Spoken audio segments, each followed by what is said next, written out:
And now, direct from Las Vegas. Welcome to Football Forecast Weekly. Each week, your host, Trip Mitchell, will introduce you to the top handicapper in Vegas, Dennis Tobler, and one of the top sportscasters in the U.S., Fred Wallen. Today's edition of Football Forecast Weekly is brought to you by MyBookie.ag.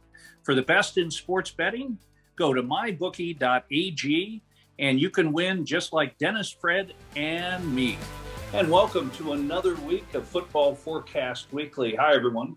I'm Trip Mitchell, and I'm honored to be here each and every week with Fred Wallen in LA and Dennis Tobler in beautiful Las Vegas. And Dennis, right off the bat, the college football situation is starting to get put in a little more focus. I feel bad for the people who follow Cincinnati because that's a team that could go undefeated and not make it into the Final Four. Dennis, what are your thoughts? Yeah, once the committee starts making their selections for the bowl games, I think they throw everything out the window except for the money. I hope Alabama gets beat between now and then, and I think Oregon and Ohio State just might get beat too. And along with Georgia, those are the four right now at the top of the ladder. So I'm hoping three of those four get beat before the end, and Cincinnati can get in. How about BYU? They haven't been beat, right? Well, no, they lost a tough one to Baylor. So yeah, they lost to Baylor. Baylor's another one. What about Baylor? You know, those are some good teams. So I just think the committee saying that this team looks better than the other and putting Alabama in number 2, even though they've got a loss, and putting Ohio State behind Oregon just because Oregon beat them, I don't think that's the way it's supposed to look. And I can't believe you leave Cincinnati out because I don't think Alabama plays very tough competition. They played New Mexico State. They played Mercer. Give me a break, you know? So that's my thoughts. My thoughts are that 3 of these 4 teams won't be in the playoffs, and I'm hoping it turns out that way.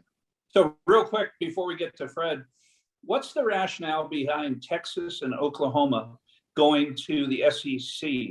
It would seem to me by staying where they were, one of those 2 teams has a great chance of going to the BCS and being in the top 4. In the SEC, they're going to get beaten up all year. Well, it's mostly because of the money during the year and the TV contracts. It's much bigger in the SEC than the Big 12. So this is a money grab. It's a money grab. That's it. That's what it is. The whole change in conference situation is money grabs, TV contracts, etc. It really doesn't have anything to do with competition. I mean, even weak teams are going certain places. I heard where can't remember what Loyola Chicago is going to go to the Atlantic 10. You know, so I mean, every school seems like they're moving to every other conference for some reason or another, and it's all about the money. So, Fred, can you remember going back 100 years to when they would have one college football game on Saturdays, and that would be on ABC? And we'd be excited to see that one game. Do you remember those days? Yeah, I think there was one on CBS and one on ABC most of that time. They had a rule that you couldn't be on more than twice a season. So, you know, the Pac-12 is sort of going in that direction by not putting their games on DirecTV because nobody can watch them. I'm kidding, but I'm not kidding. Certainly in basketball, that is the case. I think 3 of the first 4 UCLA games, not on anything, one on ESPN, the other 3 on the Pac-12 network. UCLA is the second-ranked basketball club in the country. 2 weeks into the season, doesn't matter. But I want to talk about the BCS thing. I don't think Alabama. I think it's Georgia, Alabama, and everybody else. If Ohio State runs the table, they're going to beat out Oregon for that 3rd slot. The Pac-12 is not as strong, obviously, as the Big 10. There's no comparison. Oregon could run the table, but even if they do, if Ohio State beat Michigan State and Michigan, they are going to be the 3rd slot, and Oregon's going to be the 4th. As far as Cincinnati, the conference, simply AAC, not as tough as the SEC. That's why Alabama gets a 2nd slot with a loss, and Cincinnati undefeated is in that 5th slot. Oklahoma, of course, dropped out with the loss to Baylor last week, and I don't think they could make it back unless a miracle happens. As far as Michigan and Michigan State, it's Michigan State beat Michigan, but Michigan's ahead of Michigan State based on percentages, based on stats. Even in the game where they lost, they outnumbered Michigan State by a lot. So common sense would say, well, you still have to give it to the team that won. But there's so many stats involved, and Michigan beat Michigan State in every single one. If one of them can beat Ohio State, obviously they're a lock, but I probably don't see that happening. So it's going to be interesting. Again, I think it's going to be Georgia, Alabama, Ohio State, and Oregon, the top four. And it would be funny to have some video inside the committee room where they're making these decisions and realize they're just flipping a coin. I don't think that's the case, but you never know. No, they're just doing like Fred did. They're the ones that get the high publicity. You put them first, second, third, and fourth, because Alabama's not the second best team in the country right now. I think they'll lose to Georgia in the playoff. They may lose their bowl game. They're not the same team that they were many years ago, but they don't play anybody. I'll say it again.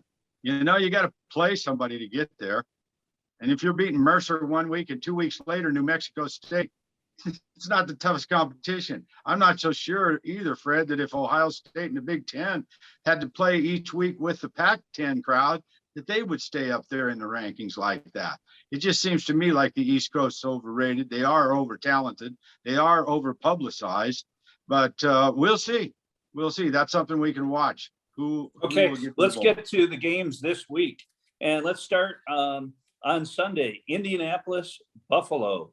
Indianapolis +7. Interesting game. Which Buffalo team is going to show up, Dennis? We've seen two different ones out there. I don't think it matters which one shows up. They're both going to kick the crap out of the Colts. I mean, I tell you what, they got that Wentz in there, and that's probably the worst thing they ever did. But he can throw the ball. He got ahead last week, and then they gave it up again. No, the Buffalo Bills are back on track again. They're going to be home. Who knows what the weather will be there. Indianapolis plays in that dome, and I'm pretty sure Wentz can't play no matter where they play. So I think the Bills are going to roll here. The line's already moved up to 7.5 at a lot of spots. So I'm going to take the Bills for an easy cover. Okay, and Fred. Well, you know, obviously this has been an up and down season. 1 week, the Bills lose a game they shouldn't have lost. Last week, of course, they scored 40+ points. I don't see this as a one-sided game. I do not. Jonathan Taylor is nearly impossible to stop. He is the best running back right now in the National Football League. If you play fantasy, he has scored 18 points in the fantasy scorebook 7 consecutive times. Very few running backs in the history of fantasy have ever accomplished that. So I don't, I wouldn't go either way on this one. Dennis think it's going to be a lock for the Bills. I'm not sure. I mean, if it's bad weather, obviously the Bills have the advantage, but all things considered, Wentz could play a good game. They've got the wide receivers.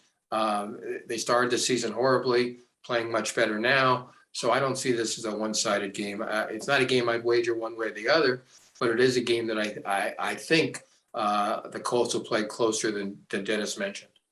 Okay, Fred, we're going to stay right here with you and come up with our next game. Baltimore, Chicago, and Baltimore laying 5. I've seen some 5.5s around. Give me your handicapping thoughts there. Well, again, the Baltimore club up and down all season long. They've had 10 days now. When we get to Sunday, they're going to have that advantage, and that is an advantage. Chicago. It all depends on how a rookie quarterback plays. I don't think Fields plays. I don't think there's any question about that. I'd lean toward Baltimore in this one, giving the 5. I saw 4.5, and I've seen 5.5. So I'm splitting the difference and saying I think I'll take Baltimore minus the 5. Okay, Dennis. Let's make up our own numbers. It's our show. We can. Okay. I think that I show Baltimore at 6. I never did see them any lower than that, except for last week. I think they're going to trend upward too.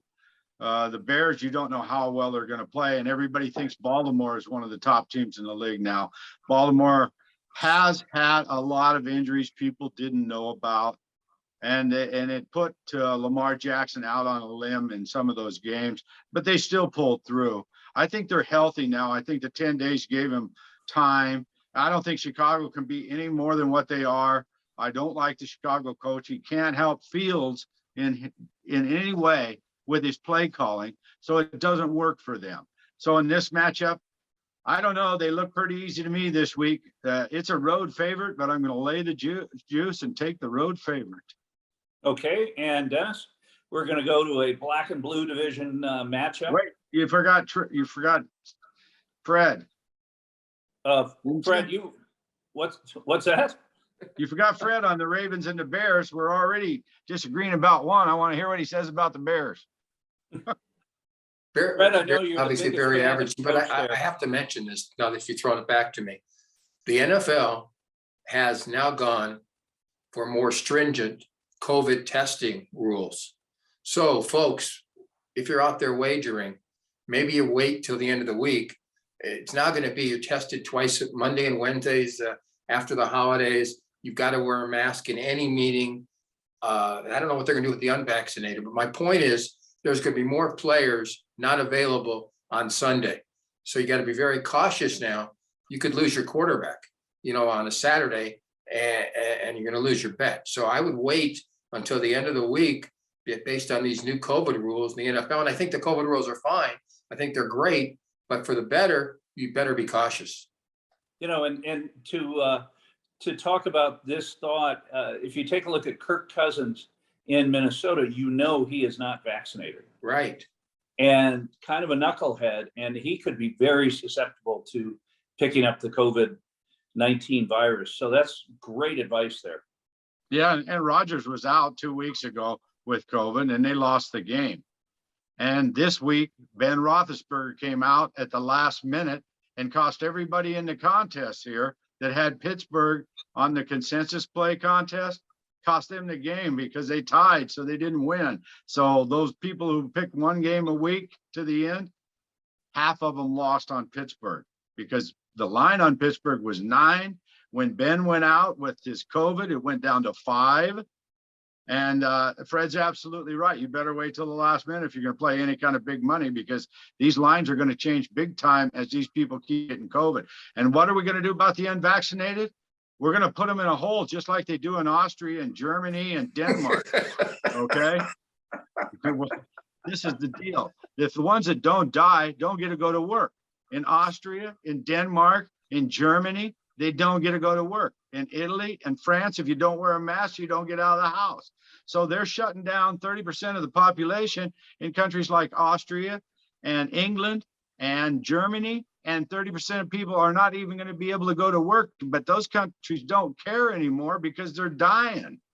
And it's even worse in Russia. And I want to say one more thing, too. I don't think anybody knows anything about science because the unvaccinated keep transmitting this virus. And every time it transmits, it variates itself into a new variant. It evolves trying to kill you. And you should understand that and take a shot. I mean, if you don't want to die, otherwise you're going to, because nothing's going to stop the variants from changing. Nothing's going to stop. We've already got a new COVID rush in the Northeast, and with all of these people and their attitudes of anti this and anti that, I don't see how it does it. I just heard too that we eradicated smallpox in 1980. You know how we eradicated smallpox from the face of the earth in 1980? By vaccinations. Now, does anybody want smallpox to come back because they're not free to take a vaccination, or they think they're causes of freedom to be vaccinated? No. And that was 1980. So from 1980, the next 40 years, everybody became an idiot. I mean, everybody was immunized at birth. Everybody was vaccinated for mumps, rubella, and other things at birth. These people run around not wanting to be vaccinated, and especially these morons like Rodgers and the other players, Kyrie Irving, and anybody who has any input into society, they should be chastised. They should be kicked out. At some point, they're going to have to do it that way. I noticed last night at the Golden Knights game here in Las Vegas, they don't have to be vaccinated to go to that game. Well, there ain't very many seats full, okay? But you have to be vaccinated to go to the Raiders game, and the Raiders still fill the place. So I don't know. If they don't make vaccination mandated, we're going to continue this over and over and over again. We're only halfway through this season. We missed last season. Everybody needs to get vaccinated. Okay. And if you don't think you don't need to get vaccinated, then just check it in, because you're going to get COVID. Okay, on that bright note, we're going to take our first break. But Dennis, I agree with you all the way. And I've got my COVID booster yesterday from Moderna and feel a lot better. And this is something, and if we all got together and forgot about our political beliefs and just did what's right for the country, we would be in such better shape. When we come back, we're going to talk about the Detroit-Cleveland game. You're watching Football Forecast Weekly with our team of Dennis, Fred, Trip, and we'll see you in just a few. Get the latest breaking news in the sports betting world. MyBookie monitors and releases information pertaining to online sportsbooks and professional football. The good as well as the bad. Welcome back to the show. Want to thanks to the folks at MyBookie. And Dennis, you were talking earlier before we came on the air about some of these big football contests in Vegas, and they are really kind of amazing. Can you just talk for real quick about a couple of them, the bigger shows, bigger contests? Well, the Circa Sportsbook, the new one in downtown Las Vegas, is really the best sportsbook in town, and probably the best sportsbook you've ever seen. They have a contest where they give away $1 million for first place and pay on down the line. You pick 5 games a week in that particular contest, and at the end of the day, the winner gets $1 million. Now, I want to ask both you guys this question. After 10 weeks, I'm sitting in the Circa contest at exactly 66% win against the spread. What place do you think I'm in? How many contestants in the contest? 4,400. 4,400. You're at 66%. You should be in the top 80 to 100, I would guess. Yeah, I'm in 33rd place, but who else can hit 66% for 10 straight weeks in the NFL, picking 5 games a week, which is a huge profit when you're a gambler, and still only be in the 33rd place in this contest. So what I'm telling you, it's the best of the best. But the other part of the Circuit contest is where you pick 1 game a week without the spread, and you can't use the same team twice. Now and you can enter 4, 5, 6 times. The winning prize there is $8 million. $8 million for first. So last week, going into the week, there were 1,400 people still alive for that prize, but 690 of them had Pittsburgh. And when they put their picks in, Pittsburgh was a 9-point favorite with Ben playing. When Ben got COVID and went out of the game ended in a tie. Pittsburgh did not win the game. Therefore, everybody who had them in the contest is out. So your shot at $8 million was gone because COVID took Ben Roethlisberger out of the game. So don't think it doesn't matter. Oh, it does. So let's get back to the games this Sunday. The Lions, the unluckiest team in football, getting 10 versus Cleveland. Baker Mayfield should be going. Dennis, let's start with you. Yeah, Baker Mayfield is going to play, and the line went from 9.5 to 10 to 11, and I don't know why on this. I'm going to help everybody out on some totals here this week, so pay attention to what I'm telling you on the totals. This game is going to go under. It went from 47 to 46.5 for the big guys. It's down to 44.5 now, and I think they're going to run the ball. Cleveland's going to run the ball. And Detroit obviously is going to run the ball and play some defense. So under the 44.5 is the total play on this game. Cleveland's overrated. I'm going with Detroit again. Detroit did me well last week getting the tie. It won the contest pick for me. I'm sitting in pretty good position, even though 33rd out of 4,400 isn't the top, but I still have a few weeks to go. I'm taking Detroit plus the points. Okay, and Fred. We're not sure if Jared Goff's going to go. I'm not sure if that's a positive or a negative for the line. But I need the folks to understand at this point, it's questionable if he goes. He continues to make mistakes, but last week at least they got the tie. I think I'd lean toward Dennis here and take double-digit points and take the Lions. Perhaps maybe they've got some enthusiasm going after at least the tie. They haven't lost them all. They're not going 0-17. So I think I agree with Dennis and take the points there. Yeah, it kind of tells you something. It kind of tells you something when the line on the total drops so fast and the line on the favorite moves up so fast. That kind of means it's going to be a low scoring game, and it's hard for somebody to cover 11 points in a low scoring game. So I'm going to stick with the underdog there. I like to play seriously. Okay. And Fred, to you, Houston versus Tennessee. Houston, one of the worst teams in the league, getting 10 points, and I see 10.5 in some spots. Fred, go ahead. Why don't you handicap that game, please?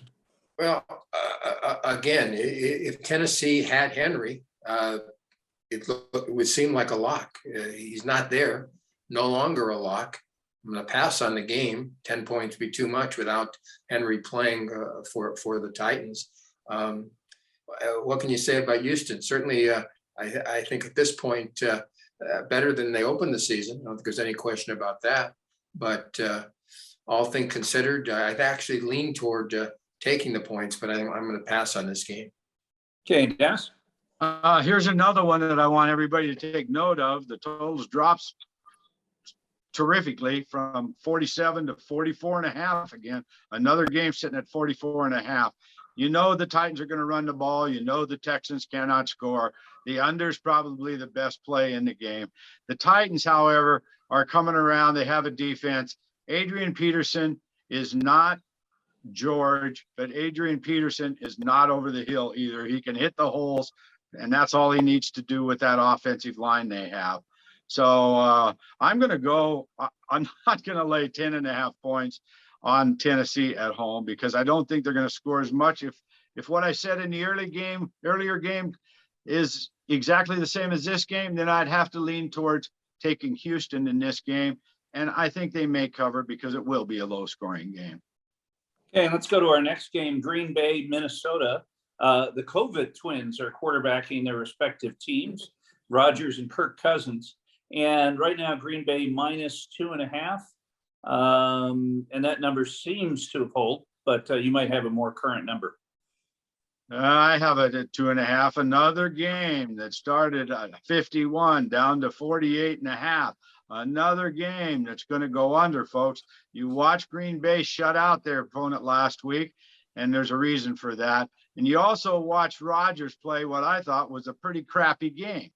He missed a lot of wide open throws. A good thing they weren't playing somebody who was at full strength or they wouldn't have won the game.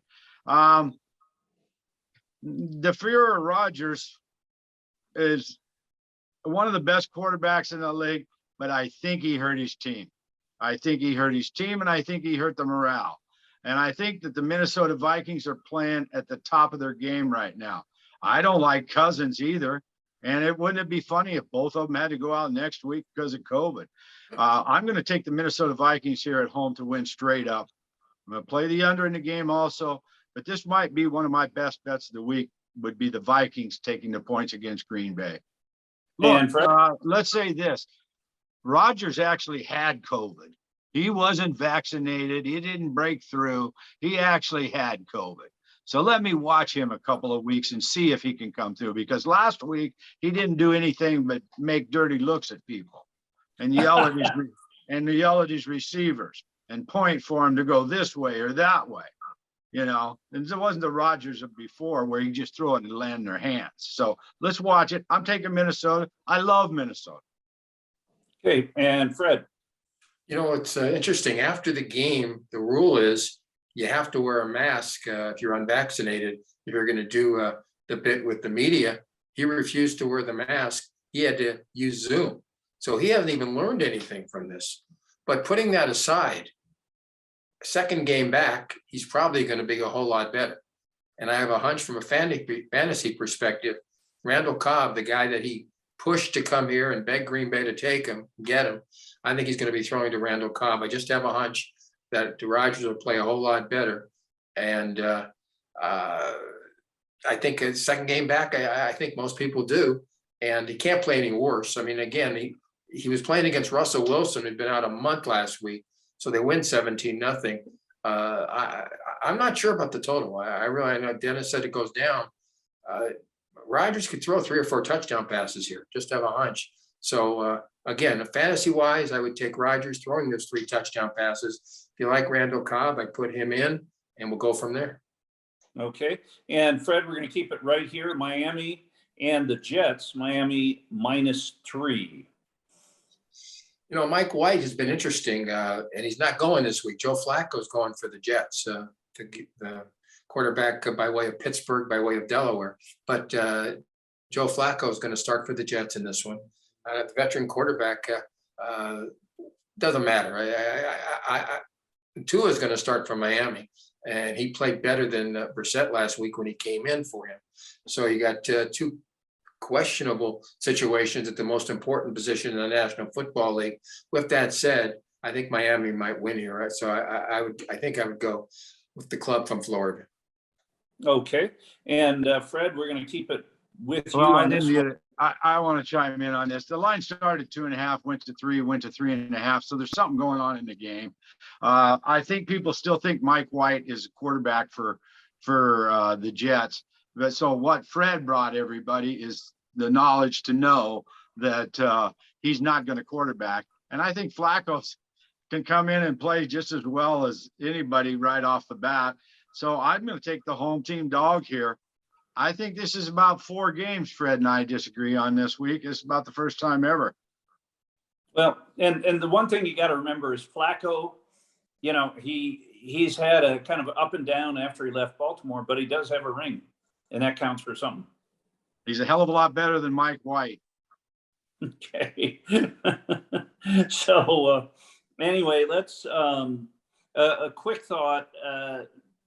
Let's look at New Orleans, Philadelphia. New Orleans getting 1.5 points, and the quarterback situation there, Dennis, is always somewhat fluid. Yes, it's fluid, and they're going to run the 2 quarterbacks the way they've been doing it, I believe. The Philadelphia finally put it together. Our fan in Philadelphia, Stephen, he texted me last week that he was going to go with the Broncos against Philadelphia. So Philadelphia slams the Broncos, and here he is sitting in Philadelphia and still thinks that his team is going to get beat. I tried to talk him off of it, but he wouldn't do it. And I think that Philadelphia's turned it around now. I think the Saints the Saints, it's another situation where the coach thinks he's a genius and he really isn't. Okay. And I don't think moving those quarterbacks in on different plays in different situations fool the defense whatsoever. And I think Philadelphia has found themselves. I hate to say that because for 10 weeks I said I couldn't figure them out. But now I got them figured out, and they're going to win easy at home. I don't see the Saints winning many games. I don't see any really good football teams this year. I mean, Tampa Bay is now hurt and fell off, and I'm sure we'll talk about that. But we're getting to the point where these teams, between COVIDs and injuries and everything else, we're starting to see a lack of fundamentals, a lack of talent, and just obscure things happening that's never happened before. Okay, and we'll take it over to Fred. I can't disagree with anything Dennis said in this circumstance. I really can't. From week to week, it's up and down. And an example would be my 2 best bets last week. Sunday night game, I loved Kansas City, and they win by 40. Okay, fine. Mahomes finds his way. Now, Monday, even though the Rams had lost 4 straight times to the 49ers, I love the Rams. Got clobbered, 31-10. Never in the game. So my point is, this has been like the screwiest season I can ever remember from week to week. With that said, I agree with Dennis 100% on this, the outcome of this game. Okay, let's do one more before our next break, and let's talk about the Washington football team versus the Carolina Panthers, and Washington getting 3.5. Fred? Heineke played spectacularly well last week. Obviously, he's improved 100%. With that said, McCaffrey's back. Hunch is that Carolina wins at home, and field goal. I think I take the home team in this encounter. Dennis, what do you think? Yeah, McCaffrey's not only back, but Cam Newton's back. Did anybody see that? I Yep. mean, just in case you missed a game, Cam Newton's back. He scored a touchdown. He's going to be the quarterback for the Carolina Panthers this week. And they do have McCaffrey back. The line has already jumped to 3.5 on the Wise Guy stores. The Panthers are going to roll here. Their defense is too good. Yes, Heineke played well last week, as good as they could play, but they just aren't good enough on the other side of the ball. Carolina has a tough defense. Carolina's starting to roll now. Carolina wins this game easy. Okay, we're going to take a short break, brought to us by the folks at MyBookie, and we'll be right back. This is a review of Dennis Tobler's Now Place Your Bets by Canada Real Casino online service. Now Place Your Bets is a must-watch documentary for anyone interested in the world of casino and online sports betting. It is a chronicle of the dramatic rise in popularity of sports betting in the cities of Las Vegas and Atlantic City. It has now become a multi-billion-dollar industry worldwide. And want to congratulate Dennis. Your documentary, Now Place Your Bets, is getting some amazing reviews, and I love it. I learned so much and had a great time doing it. How does someone get a hold of this documentary from you? That's pretty easy now. You just go to nowplaceyourbets.com. You can either get it for your video library via Vimeo on that website, or you can even buy a DVD. I suggest you buy the souvenir DVD. It's an hour and 43 minutes of sports betting history, and it includes people like Pete Rose, Frank Collada, Jessica Davis, many of the well-known names in the sports betting industry, Buzz Daly, Norm Kelly. I can go on and on, but yes, it's a great movie. I would like for everybody to view it. It's on nowplaceyourbets.com. Thanks. Well, we appreciate it. Now, let's go to San Francisco -6, Jacksonville, 6.5. Jacksonville has been playing better as of late. You want me to go first? Yeah, I want you to go first. Okay, well, here's another under, boys. 47 down to 45, and I do believe this game will go under. San Francisco looked pretty good last week. I don't know really what had been happening to them the weeks prior, but I think that they kind of put it together against the Rams. And in a situation like the Monday night game with the Rams are 7-2 or something like that, and the 49ers are 4-3 or 3-4 or whatever they were. In a situation like that, I don't think the Rams went in there to go and play 100%. Then they also went in there to rush the passer, and San Francisco never passed. They just rushed the ball. They rushed the ball by Donald and Von Miller and their tough defense. But a lot of times this time of the year, when a team is 2 or 3 games a lead in their division, you're not going to see them playing balls to the wall. And they're going to not cover the spread, and oftentimes they will get beat. Okay, bring me back to where we were, Tripp. Okay, well, we need Fred for a second on the Niners and the Jags. Oh, I never made a selection. That's why. I made a selection on the under there. Did I say that? The under. You did. The lines went from 5.5 to 6.5 back to 6. So we know 6 is a pretty solid number there. And I'm going to take Jacksonville. I'm going to take a road favorite here. I think the Rams or the 49ers coming off that happy win on Monday night, have a short week, travel back east, play an early game against a team who's playing better defense. And I think they can score against San Francisco. I know the Rams didn't, but I think Jacksonville can. And I'm going to take Jacksonville at home plus the 6. Okay. And Fred? I don't disagree with Dennis. I really don't. Garoppolo did not have to do much last week because they ran so easily against the Rams. I don't see him as a top-notch quarterback. I give Jacksonville a really good shot to cover a 6-point spread at home. And again, the 49ers had to be sky high last week. They had not won a home game all season long. They knocked off the Rams 5 consecutive times. They're not going to be as high for this one. They're probably going to think they can come in here and just win easily. But Jacksonville's a better team than they were in game 1. So I think I would take the 6, as Dennis indicated, and take the Jags. Okay. And Fred, we'll keep it right here. Cincinnati -1 against Vegas. And this is an interesting play. Well, I think the real Vegas Raiders showed up against Kansas City. Okay. So considering that, I'll go with the Bengals. Burrow to throw 3 or 4 touchdown passes. So much has happened in Las Vegas with the Raiders.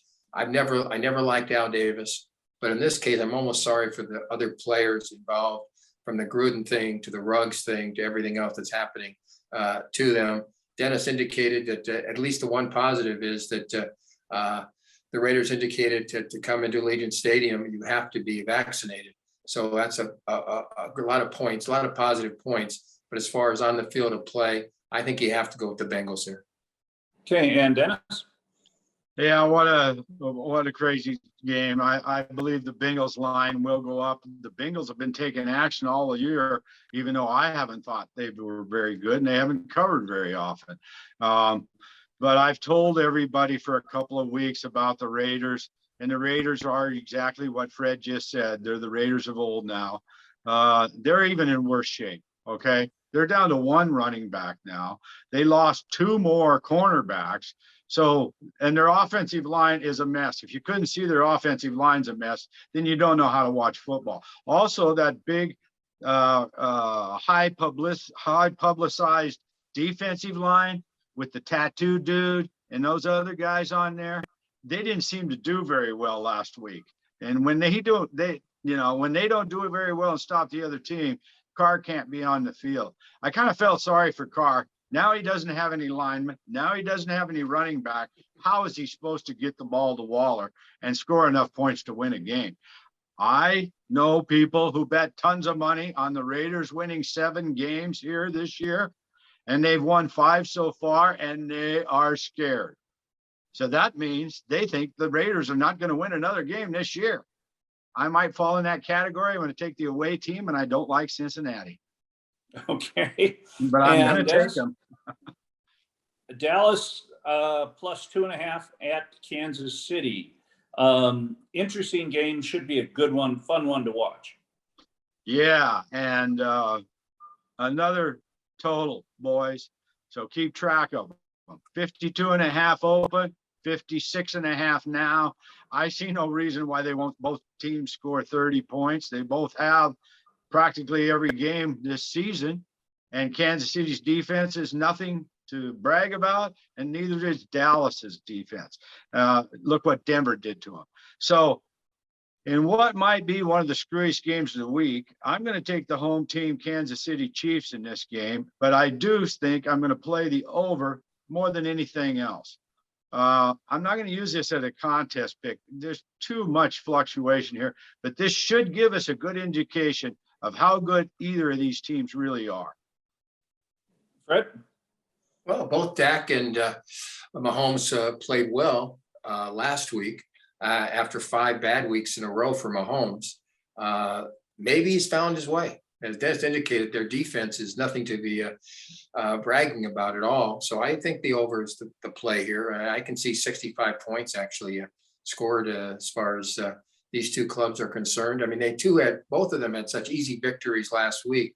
It's not going to be that way this week. I can see, 35-28, something like that. And I think I would go over and see what happens. And I think I'd lean toward the Chiefs also at home, because Mahomes, to me, when he's Mahomes, is one of the top 2 or 3 quarterbacks in the National Football League. Prescott slightly below that. He's good, but I don't think he's the same class as Mahomes when they're both at their top level. So I'm going to take the over and lean toward the Chiefs at home. Okay, and Fred, Arizona at Seattle. Arizona minus 2.5. All right, everybody's going to be shocked here. I love Seattle. Russell Wilson, maybe the smartest quarterback in the National Football League. He got shut out for the first time in his career last week, and I'm talking at North Carolina State, at Wisconsin, and last week he gets shut out 17-0 by the Packers. I see Wilson throwing 4 touchdown passes, maybe more. He's got the wide receivers, Lockett and Metcalf. He's got the tight ends who catch the ball in Everett and Disley. Arizona, the question is Murray. At this point, he's probably not going to play. I think they've got a bye next week. So from Arizona's perspective, maybe you sit the quarterback out basically give them 2 more weeks to get ready to play the last part of the season. So I'm going to take Seattle, and people are going to say, Seattle? Yeah, I'm going to take the Seahawks in this one. Okay, and Dennis. Wow, after the first half of the show, disagreeing on everything, we agree on everything in the second half of the show, because the fact of the matter was last week, Russell Wilson came back too soon. You can't have an operation on your finger, have a pin put in it on your throwing hand, then have that pin taken out and play within 3 weeks. Okay, you just can't do it. My wife's a registered nurse for 40 years, and she told me it can't be done, and it couldn't be done. Russell could not throw the ball. He better improve this week if they are going to win the game. I was a little disappointed in Seattle's defense too, but I do think it was a wild game. The Cardinals are another one of these situations where they're on top, and he's right. They're going to rest Murray, and then they're going to take their bye, and then when they come back, they're going to be full bore to the wire. So in this situation, it's a situational play, and we get the best of it because Arizona's a 2.5-point road favorite here, and hardly anyone wins at Seattle anyway. So if we can get Seattle at 2.5 under a field goal or plus 2.5, we're certainly in good spot here because they should win the game straight up. 2.5 on the money line. If you get plus 2.5 on the money line, you can get plus 115, plus 120 on your, maybe plus 130 on your money line wager on Seattle. And that's the way to go in this game. Murray's not going to play. Russell's going to play better. Seattle has to win, and Arizona don't. Seattle. And the other thing, Dennis, is that stadium is incredibly loud. When they pack that place, it gives the Seahawks a pretty good home field advantage. Right. They got a big home field advantage there. And once again, Arizona don't need to win this game. It's not going to hurt them. And Pittsburgh and the Chargers. Pittsburgh getting 5.5. Interesting game here. Pittsburgh playing better as of late, but Big Ben the story. Well, Big Ben may or may not play this week. It's another week that we don't know. And the line opened at 3.5 on the Chargers, went to 4, went to 5, and went to 5.5. So it's already skipped the key numbers of 3 and 4, and it's headed up to 6. So in this situation here, I'm going to play the Chargers. I mean, they're going to put together a good game sometime, right, Fred? I mean, that fantastic quarterback, Herbert, he's going to sometime throw some passes into the end zone for scores. And it better be this week against the beaten down Pittsburgh team who has to play again on the Sunday night game. I think the Chargers are ready to bust out here. And I think they can bust out. I don't think Pittsburgh can score. You know, I don't think they can score much. I think an underplay here would be good too. But I'm going to take the Chargers as long as the number hovers under 6. Okay, and Fred. Herbert's played only average 3 of the last 4 times out. He played one solid game in the middle of that. I presume he'll play much better here. He should. But Bosa's out for the Chargers. With that said, he might be out for the Chargers. With that said, I'll take Los Angeles, the Chargers, minus the points. Again, Big Ben's had his moments this year, but my heart tells me he's just about done. And the Chargers will play better than they have in recent games. So I'll take the Chargers and take the points. Okay, and Fred, one game left, the Monday night game. The Giants versus Tampa Bay. The Giants getting 11, and that's a big number. Well, the Bucs can't play as poorly as they did last week. We don't know if Gronk's going to play. Going to make a major difference as far as that is concerned. But, you know, people have been, and folks, take a look. If you got ESPN Plus, take a look at the documentary on Tom Brady. He has this way of always winning. So based on that, I see a lot of points in this game, actually. And I think Brady was play much better than he did last week. He threw the interception. That's not going to happen again. Giants are better than they were early on. There's no way. It couldn't be much worse. I think a lot of points will be scored. I'm not going to give the 11 because I have that rule that I just won't do it. But I'm leaning toward Tampa Bay to have a big night on Monday. Okay, and Dennis. Well, I'm not so sure Tampa Bay can play any better than they did last week because they're awfully hurt. And they couldn't keep the ball away from the other team's offense, and Brady couldn't stay on the field. And also, I want to mention something else. How many back-to-back Super Bowl champs have we had in recent years? Maybe one time. I mean, they don't go back-to-back. And I'm telling you, he went there and Gronk went there. They won their Super Bowl, and there's no way they have the incentive they have this year that they had last year. And there's no way everybody on that team has the same incentive that they had last year. And double-digit favorites is far too many points in a game with a decently played running game and a decent defense against them. I don't think Brady is going to show that much the rest of the year. And, you know, that's what successful gamblers do. They see into the future. I think Brady is perfectly happy with what he's got. They know they're going to make the playoffs. If he doesn't win the Super Bowl this year, he's not going to divorce his wife and move to China. I don't remember that ever coming up, but you have better antennae than I do. Well, Fred probably knows more. Okay. Well, guys, as usual, a lot of fun. Want to thank Lee Spencer. Lee puts this all together each week and does a fabulous job. And a lot of fun to work with. And Dennis, if someone wants to get a hold of you and get some advice, what's the best way to do that? Well, first of all, let's thank David Brunner for getting us on DBNA television stream. That was a great promo he had last week, and the show was watched by a lot of people. This next week on Thanksgiving, we should mention to the people that we're going to come out a day early so we can cover the Thanksgiving Day games for everybody too. So that's what we need to pass on to the people. We'll be back next week, and we'll be back in time for Thanksgiving. In the meantime, if you'd like to get in on the hedge fund activity, if you'd like to get in on any of the contests, if you need a winner to get out on Monday night, give us a call, 1-888-604-6863. That's 888-604-6863. And Dennis, I appreciate it. And Fred, you are a hell of a guy. I've got to go back to St. Louis next weekend, and you're loaning me your citation to fly back. Fred, that goes above and beyond the Call of Duty. Thank you so much. Well, you know, it's really not that. I hate flying. So anything that I have anything to do with flying, you can have, you know, when we used to work together, I used to fly in every week. And I flew in a lot to Las Vegas, and that's the shortest flight you can have, like 40, 45 minutes. I hated that. So if you ask me if I want to go into space, no, but I will be back here next week on Football Forecast Week. Well, great. That's all we can ask. For Fred Wallen and Dennis Tobler, I'm Trent Mitchell.